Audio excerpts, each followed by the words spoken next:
नमस्कार, Sanju education academy में आपका बहुत बहुत स्वागत है। आज मैं आपके लिए लेकर आया हूँ संगठन से रिलेटिव कुछ क्वेश्चन पटवारी परीक्षा के लिए। पटवारी परीक्षा में इस बार एक प्रबंधन का एक नया सब्जेक्ट जोड़ा गया है। उसी का ये 5वां चैप्टर है संगठन। संगठन क्या होता है? संगठन एक संगठन है जो कि किसी भी कार्य को पूर्ण करने के लिए, किसी भी उद्देश्य के लिए बनाया जाता है, वह संगठन कहलाता है। इसमें कई लोगों का एक समूह होता है, वह संगठन होता है। आज हम पढ़ेंगे संगठन से रिलेटेड कुछ क्वेश्चन जो कि पटवारी परीक्षा में आने की पूरी संभावना है। बिल्कुल छपे मिलना ही मिलना है। इनको अगर आपने रट लिया तो आपका पटवारी पार। इसलिए क्लास में लास्ट तक बने रहें। और अगर आप चैनल पर पहली बार आए हैं तो आप चैनल को सब्सक्राइब कर लें, और अगर सब्सक्राइब कर रखा है चैनल तो आप लाइक एंड शेयर कर दें। वीडियो को अपने दोस्तों में शेयर कर दें। बिल्कुल एक नंबर क्लास होने वाली है आज। चलो शुरू करते हैं क्लास। फिर अपन शुरू करते हैं क्लास को शुरू करते हैं। मैं संजीव परिहार आपका बहुत बहुत स्वागत करता हूँ। इसलिए अब क्लास शुरू करते हैं। पहला क्वेश्चन है, व्यक्तियों का विशिष्ट समूह जो उद्देश्यों की प्राप्ति में अपने प्रयासों का योगदान देता है कहलाता है। मतलब कि व्यक्तियों के एक विशिष्ट समूह जो उद्देश्यों की प्राप्ति में अपने प्रयासों का योगदान देता है वह क्या कहलाता है? तो आंसर हो जाएगा संगठन, क्योंकि अपन क्या पढ़ रहे हैं? संगठन। क्या हो जाएगा? संगठन। दूसरा क्वेश्चन है, संगठन का लक्षण नहीं है। संगठन का लक्षण नहीं है। संगठन का लक्षण नहीं है। पहला है क्वेश्चन, पहला ऑप्शन है व्यक्तियों का समूह, प्रक्रिया प्रबंधकीय प्रक्रिया। और द वाला है एक अधिकारी की सत्ता। संगठन आंसर क्या गलत? कौन सा लक्षण नहीं है? एक अधिकारी की सत्ता, क्योंकि संगठन में किसी एक अधिकारी की कोई सत्ता नहीं होती है। कोई एक इसका मुखिया नहीं होता है। ठीक है। तीसरा क्वेश्चन है, संगठन के ढांचे का प्रकार है कार्यात्मक संगठन ढांचा और प्रभागीय संगठन ढांचा। तो आंसर हो जाएगा सा और बा दोनों। अब देखते हैं, बहुउत्पादन वाली संस्थाओं के लिए उपयुक्त संगठन ढांचा है। जो बहुउत्पाद वाली संस्थाएं जो होती है ना, उनके लिए एक उपयुक्त संगठन ढांचा कौन सा रहेगा? तो वो रहेगा प्रविभागीय संगठन ढांचा। पांचवा क्वेश्चन, औपचारिक संगठन में सत्ता का भरार्पण किया जाता है ऊपर से नीचे की ओर। वह संगठन जो किसी उपक्रम उपक्रम में प्रबंध द्वारा तैयार की गई सुविचारित संरचना है, हो जाता है औपचारिक संगठन। अनौपचारिक संगठनों की उत्पत्ति होती है आपसी सामाजिक संबंधों के परिणाम स्वरूप। अफवाहों को बढ़ावा देने वाले संगठन स्वरूप को कहा समझा जाता है, वो होता है अनौपचारिक संगठन होता है। अधिकतर अंतरण किया जाता है अधीनस्थों को। किनको? अधीनस्थों को। अधिकार जो अंतरण किया जाता है वो किसको किया जाता है? अधीनस्थों को। जो पास वाले होते हैं अधीनस्थों को किया जाता है। अधिकतर अंतरण कहलाता है अधीनस्थों को निश्चित सीमा के अंतर्गत कार्य करने का अधिकार देना। निम्नलिखित में से कौन सा अंतरण का तत्व नहीं है? निम्नलिखित में से कौन सा अंतरण का तत्व नहीं है?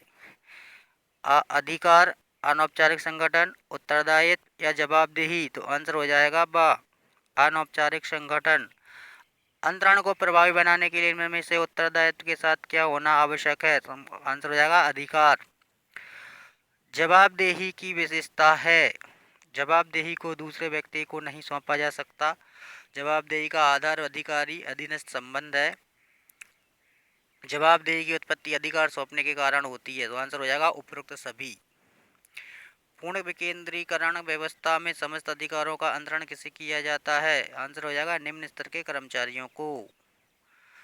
केंद्रीकरण से तात्पर्य होता है, आंसर हो जाएगा निर्णय लेने में अधिकारों को सुरक्षित रखना। हो जाएगा ऑर्गेनाइजेशन शब्द की उत्पत्ति कौन से शब्द से हुई है? ऑर्गेनिज्म हुई है। आंसर जाएगा अंग्रेजी।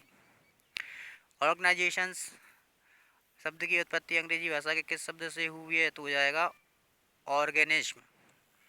ऑर्गेनिज्म से आज से है मानवीय शरीर। क्या होता है? मानवीय शरीर। प्रबंध का वह तंत्र जिसके द्वारा वह अपना कार्य करता है कहलाता है संगठन। क्या कहलाता है? संगठन। संगठन के द्वारा ही प्रबंध तंत्र जो होता है वह अपना कार्य करता है। उद्देश्यों की प्राप्ति हेतु कार्यों का निर्धारण करने, सदस्यों में संबंध स्थापित करने तथा संसाधनों के वितरण से हास्य है संगठन की अवधारणा। आंसर हो जाएगा संगठन की अवधारणा से। संगठन की विशेषता है संगठन व्यक्तियों का समूह है, संगठन एक क्रियात्मक प्रक्रिया है, संगठन प्रबंध का साधन व कार्य दोनों है।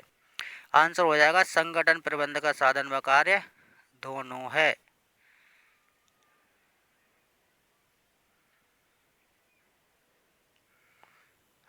संगठन की विशेषता नहीं है। संगठन सभी कर्मचारियों के अधिकारों की सीमा को स्पष्ट करता है। आंसर हो जाएगा संगठन कार्यों व दायित्वों के स्वरूप को निर्धारित करता है। ये वन लाइनर क्वेश्चन है।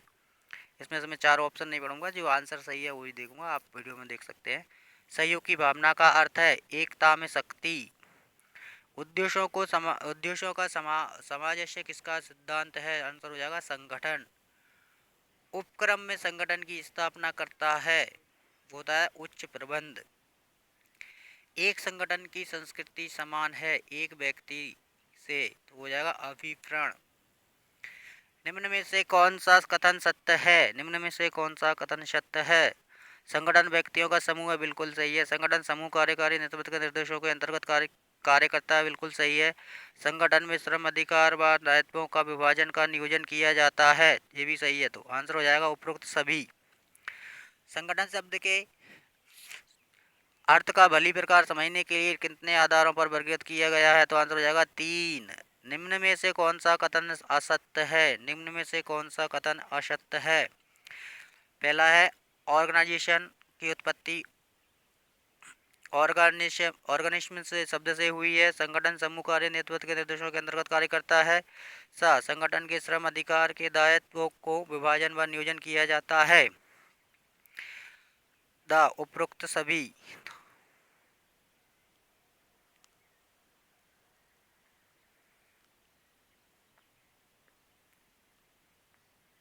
आंसर हो जाएगा संगठन के श्रम अधिकार व दायित्वों के विभाजन का नियोजन किया जाता है। संगठन की प्रक्रिया का प्रमुख स्तंभ है कार्य विभाजन, कार्यात्मक व पद सोपान प्रक्रिया, संरचना एवं नियंत्रण विस्तार। आंसर हो जाएगा ये सभी। संगठनात्मक लक्ष्यों की प्राप्ति के लिए उपप्रणालियों के प्रयासों को समन्वित करने की प्रक्रिया कहलाती है एकीकरण।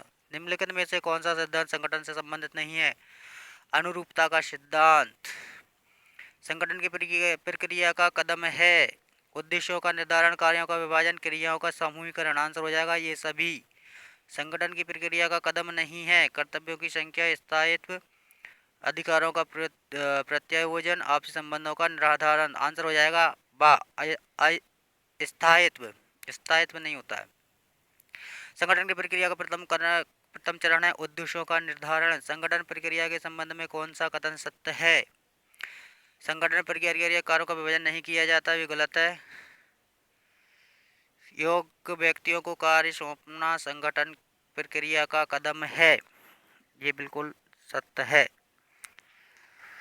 क्रियाओं का समूहीकरण करना संगठन प्रक्रिया का एक भाग है, कथन है सत्य। संगठन प्रक्रिया में कर्तव्यों की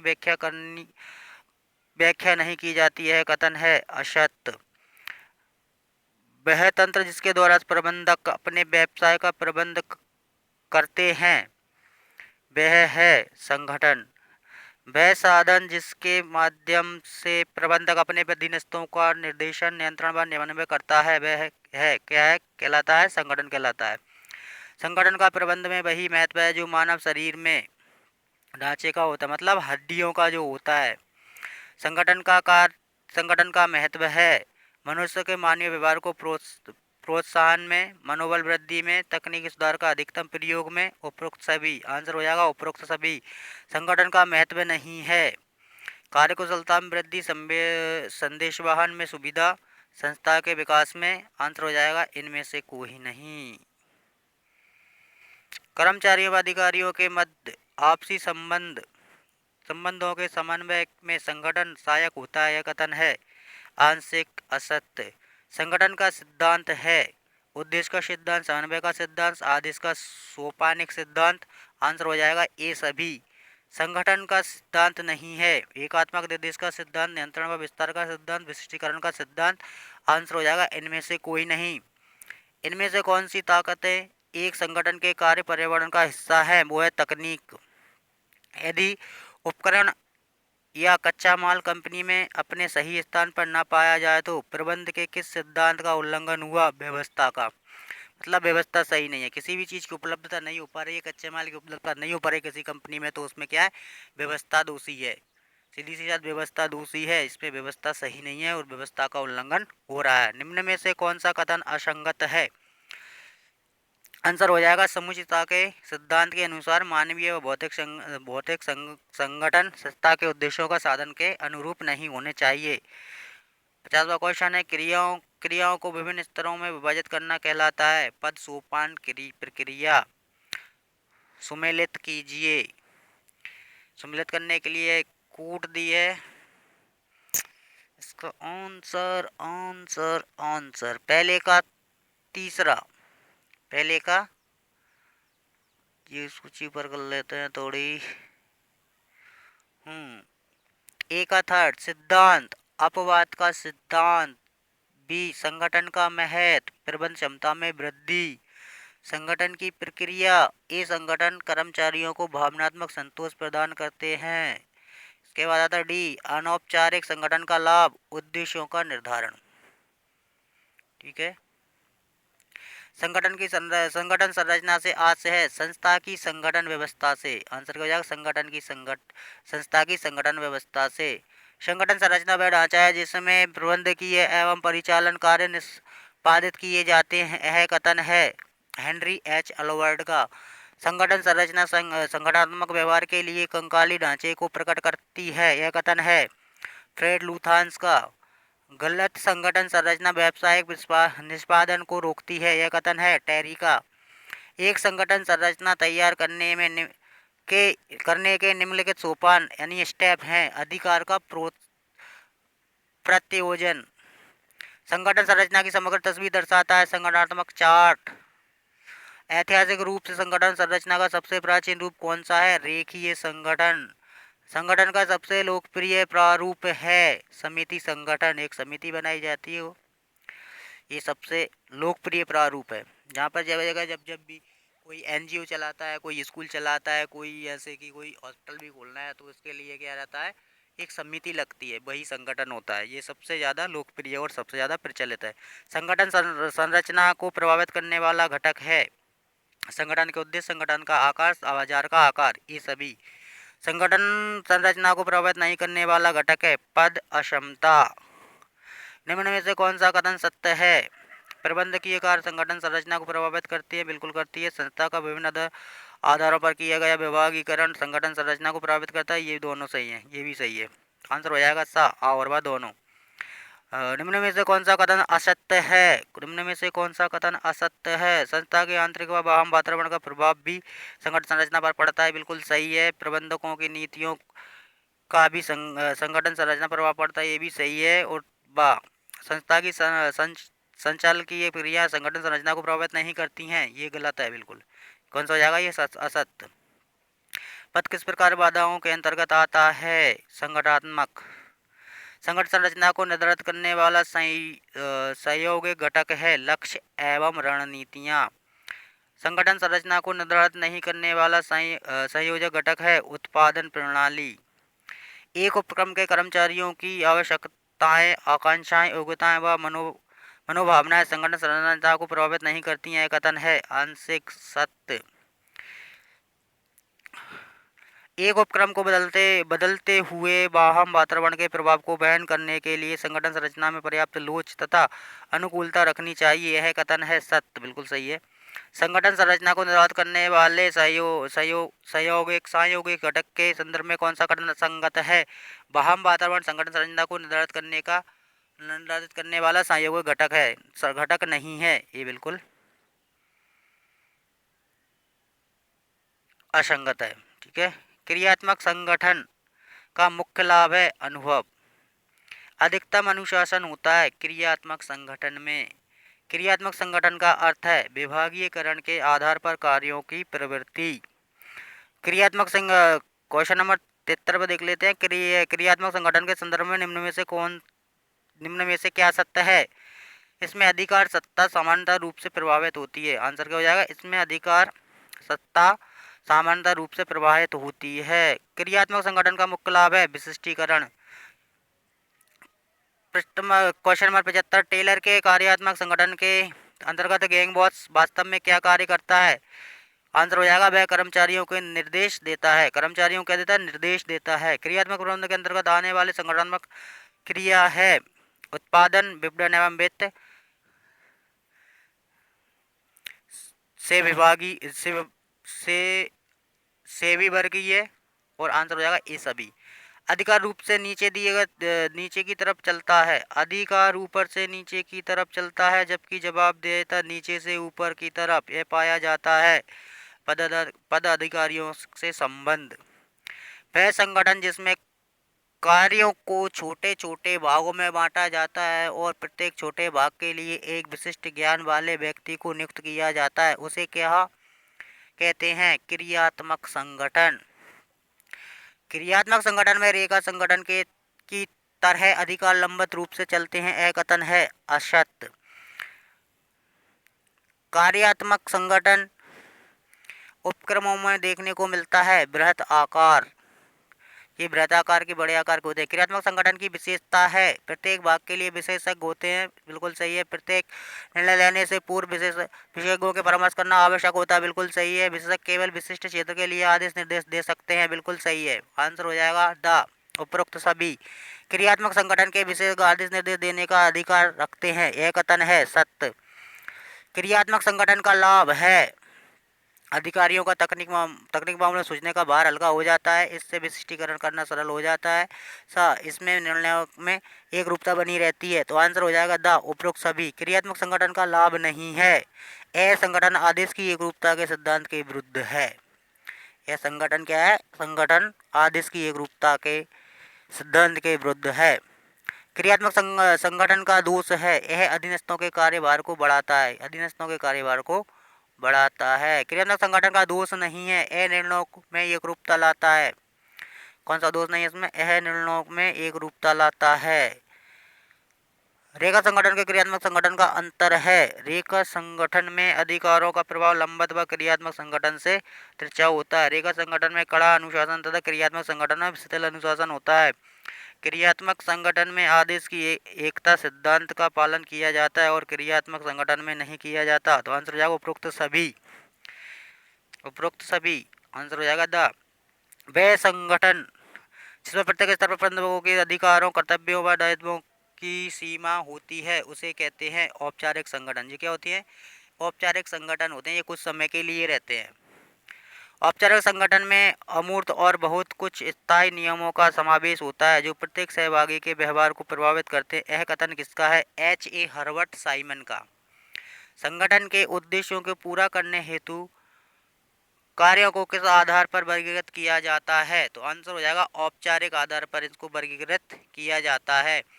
वह संगठन जिसका निर्माण व्यक्तिगत संबंधों, व्यक्तिगत संदेशवाहक, सामान्य ज्ञान आदि के आधार पर होता है उसे क्या कहते हैं? अनौपचारिक संगठन। उन्हें क्या कहते हैं? अनौपचारिक संगठन होते हैं वो। सबसे पुराना संगठन कौन सा है? क्रियात्मक। सबसे पुराना संगठन कौन सा है? क्रियात्मक। क्वेश्चन यही आएगा, आ जाएगा, कैसे बोलेगा, पूछेगा कि सबसे पुराना संगठन कौन सा है, तो आंसर हो जाएगा क्रियात्मक संगठन। वह संगठन औपचारिक है जिसमें आपसी संबंध अनजाने से संयुक्त उद्देश्यों के लिए बनते हैं। यह कथन है बर्नार्ड का। ये किसकी परिभाषा है? बर्नार्ड की। वह संगठन औपचारिक होता है जिसमें परस्पर संबंध अज्ञानतावश संयुक्त उद्देश्य हेतु बनते हैं। यह कथन है किसका है? C.I. बर्नार्ड का। औपचारिक संगठन की हानि नहीं है। औपचारिक संगठन की हानि नहीं है मतलब विशिष्टीकरण। हानि कौन सी नहीं इसकी? विशिष्टीकरण। इसमें सत्ता का दुरुपयोग होता है, कठोरता होती है, प्रेरणा का अभाव होता है, लेकिन हानि कौन सी नहीं होती? इसमें विशिष्टीकरण बिल्कुल नहीं होता है। संगठनात्मक संस्कृति किसी संगठन की व्यक्त करती है, मूल्यों को व्यक्त करती है। बिल्कुल संगठनात्मक संस्कृति नीतियों को और विश्वास को। आंसर हो जाएगा ए सभी। अनौपचारिक संगठन सदस्यों को सामाजिक संतुष्टि प्रदान करता है क्योंकि यह सदस्यों में करता है, क्या करता है, नीरसता के भावी समाप्त कर देता है, खालीपन कम कर देता है, कार्य को रुचिकर करता है। आंसर हो जाएगा ए सभी। उच्च अधिकारियों द्वारा नियोजित व्यवहार कहलाता है औपचारिक संगठन। औपचारिक संगठन में किसी उपक्रम की पूर्व में ही निश्चित कर ली जाती है कार्य प्रणाली एवं विधि, नियम, प्रक्रिया एवं कार्यक्रम। तो आंसर हो जाएगा ए सभी। एक औपचारिक संगठन में मानवीय भावनाओं के लिए कोई स्थान नहीं है। ये क्या है, ये सत्य है। क्या है कि औपचारिक संगठन में मानवीय भावनाओं के लिए कोई स्थान नहीं है, क्या सत्य है। ये संगठन की क्लास थी। ये संगठन हमारा एक टॉपिक था प्रबंधन की क्लास में पटवारी के लिए। बहुत ही महत्वपूर्ण क्वेश्चन है, आप बिल्कुल रट लीजिए इनको, बिल्कुल पक्का आना ही आना है। वीडियो को लाइक और शेयर करना बिल्कुल ना भूलें, जिससे कि आपको फ़ायदा तो मिले ही मिले ही, और आपके जो दोस्त हैं, रिश्तेदार हैं, उनको भी फ़ायदा मिले। जय हिंद, जय भारत।